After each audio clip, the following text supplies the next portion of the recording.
에너지 대사화 운동, 이번 시간에는 마이오카인에 대해서 공부합니다.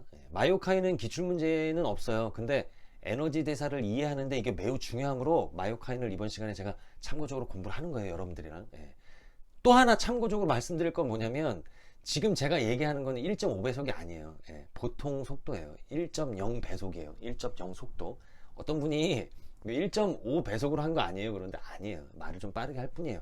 짧은 시간에 좀 임팩트 있게 좀 얘기하려고 말을 빠르게 하는 거예요. 말재주가 없으니까 속도를 어떻게 좀 커버해 보려고. 아셨죠? 여러분, 인간이 이렇게 있잖아요.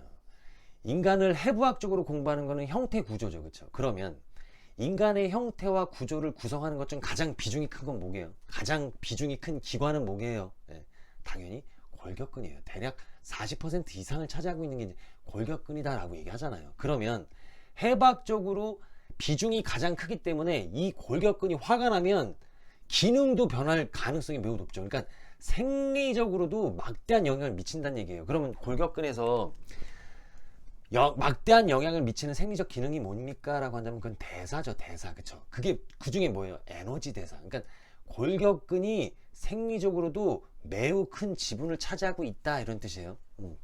그런데 골격근이 생리적으로 어떻게 대사를, 인체 전반의 대사를 조절할 수 있을까? 과학자들이 잘 몰랐단 말이에요. 이거를 처음에는.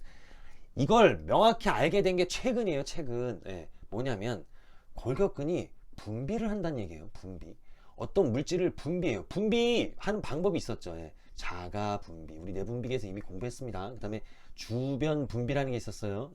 그 다음에 내분비가 있죠. 그쵸? 자가 분비라는 건 뭐냐면 지가 분비한 거 지 수용체한테 영향 미쳐갖고 지가 영향 받는 거죠. 주변 분비는 지가 분비해서 옆에 애들한테 영향을 미치는 거고.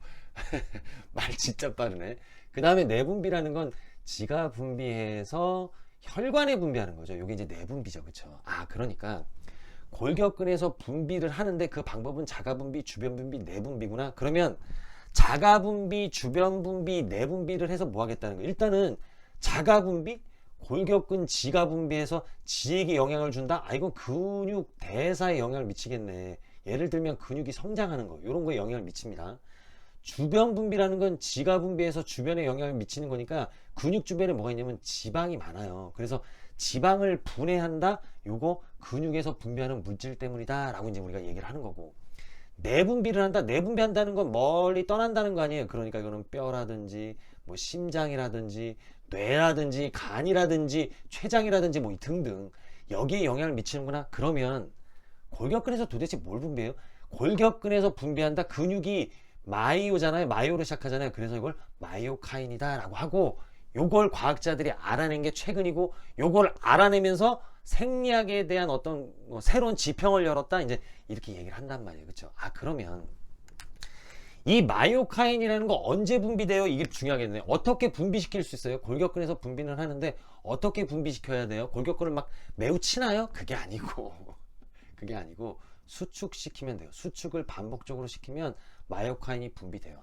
그래서 수축을 반복적으로 시키면 근육대사 증가하고 지방분해 증가하고 얘네들 기능 좋아지는구나. 혈당 조절도 잘 돼요. 혈당 조절. 혈당 조절. 그러니까 인슐린 민감성도 증가시키고 지질대사 개선시키니까 또 뭐 혈압도 좀 낮아질 수 있고 뭐 등등. 그럼 요 마이오카인이 좋구나. 그러므로 근육을 수축시키는 운동을 우리가 하는 거다라는 거예요. 그러니까 근수축이 건강에 좋다라는 건 알고 있었어요. 이런 거 다 된다는 건 알고 있었는데 그게 무엇 때문일까요는 명확히 몰랐다는 거예요. 근데 최근에 이게 마이오카인이 분비해서 그렇구나. 마이오카인에는 뭐 이리신이라는 것도 있고, 이리신이라는 거 있고, 그 다음에 인터루킨도 포함됩니다. 이거 염증 물질인데 운동 때 분비되면은, 운동 때 마이오카인 형태로 분비가 되면은 오히려 항염증 효과가 있어요. 그 다음에 인터루킨 15 뭐 등등 있는데, 이건 여러분들이 한번 나중에 또 시간 되면 저랑 공부를 하는 걸로 하고, 제가 이 시간에 이제 여러분께 말씀드리려고 했던 것은 뭐냐면, 마이오스타틴이라는 게 있어요. 이거 영어로 한번 써볼까? 기분 전환으로. 마이오스태틴이라는 게 있습니다. 요거는 마이오카인이긴 한데, 운동을 하면 오히려 감소해요. 감소. 그러면 안 좋은 거 아닙니까? 라고 하는데, 이 마이오스태틴은 평상시에 이게 분비가 되면, 이거 위성세포라는 거 있었잖아요. 근육의 성장. 근육의 성장을 도와주는 위성세포, 얘네들의 분화나 증식을 얘가 억제한단 말이에요. 억제. 그러니까 얘는 없으면 좋겠지. 조금 분비가 줄어들면 좋잖아요. 운동을 하면 마이오스태틴이 좀 감소하더라. 그래서 위성세포가 증식, 분화 잘 돼서 근육 성장시키는 데도 도움이 된다. 아, 여러분. 그러니까 뭐 해야 돼요? 근육을 좀 숙취시키는 운동도 우리가 많이 하자. 그래서 여러분들 당뇨를 예방할 때 예전에는 유산소 운동 많이 했는데 지금 근력 운동 해야 된다는 건 뭐 의심할 여지가 없죠. 그렇죠? 예. 열심히 운동합시다. 그리고 여러분들 주변에 운동하시는 분들에게도 이러한 사실도 좀 알려주시고 하면 좋을 것 같아요. 예. 저는 항상 여러분들 편이고 기출문제에서 이런 거 조금 연관시켜서 또 공부할 내용들이 있을 거예요. 예. 그때 다시 한번 또 얘기하도록 하겠습니다. 저는 항상 진짜 여러분들 편입니다.